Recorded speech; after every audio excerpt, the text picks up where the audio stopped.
ఇంకా అక్కడ బొడ్రాయి దగ్గరనైతే బోనం అయితే ఎక్కించిన తర్వాతనైతే ఇంకా పక్కనే మా అంకలమ్మ టెంపుల్ అయితే ఉంటుంది. ఇంకా ఆ టెంపుల్కి కూడా వచ్చేసి అయితే దర్శనం అయితే చేసేసుకున్నాము. ఇంకా అక్కడ కూడా కొబ్బరికాయ అయితే కొట్టేసుకొని దర్శనం చేసుకొని అర్చన చేయించేసుకొని అయితే ఇంటికైతే వచ్చేసామండి. ఇంకా ఆ వీడియో కూడా తీసి అయితే పెడుతున్నాను. నచ్చితే మాత్రం తప్పకుండా ఒక లైక్ ఇవ్వండి. నా ఛానల్ ఫస్ట్ టైం చూస్తున్నట్టయితే అందరూ సబ్స్క్రైబ్ చేసుకోండి. ఇలాగే సపోర్ట్ చేస్తూ ఉండండి. ఇక నా శారీ కలెక్షన్ కూడా అందరూ సపోర్ట్ చేయాలని అయితే దేవుడిని అయితే మనస్ఫూర్తిగానైతే కోరుకున్నాను. ఇంకా మీ సపోర్ట్ ఉంటేనే నేను ముందుకైతే వెళ్ళగలుగుతానండి. అందుకే మీ సపోర్ట్ అయితే ఎప్పటికీ నా పైన ఉండాలని అయితే దేవుడిని అయితే మనస్ఫూర్తిగా కోరుకున్నాను. మీరు కూడా ఇలాగే సపోర్ట్ చేస్తూ ఉండండి. నా శారీ కలెక్షన్ ఇంకా ముందుకైతే వెళ్తుంది. చూసిన ప్రతి ఒక్కరైతే లైక్ అయితే మర్చిపోతున్నాడండి. లైక్ అయితే తప్పకుండా ఇవ్వండి. మీరు లైక్ ఇస్తేనే రీచ్ అవుతుందండి.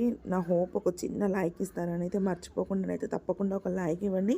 చూస్తున్న ప్రతి ఒక్కరికైతే మనస్ఫూర్తిగానైతే థ్యాంక్స్ అయితే చెప్పుకుంటున్నానండి. సపోర్ట్ చేస్తూ ఉండండి. ఇలాగే శారీ కలెక్షన్ కూడా ఇలాగే సపోర్ట్ చేయండి.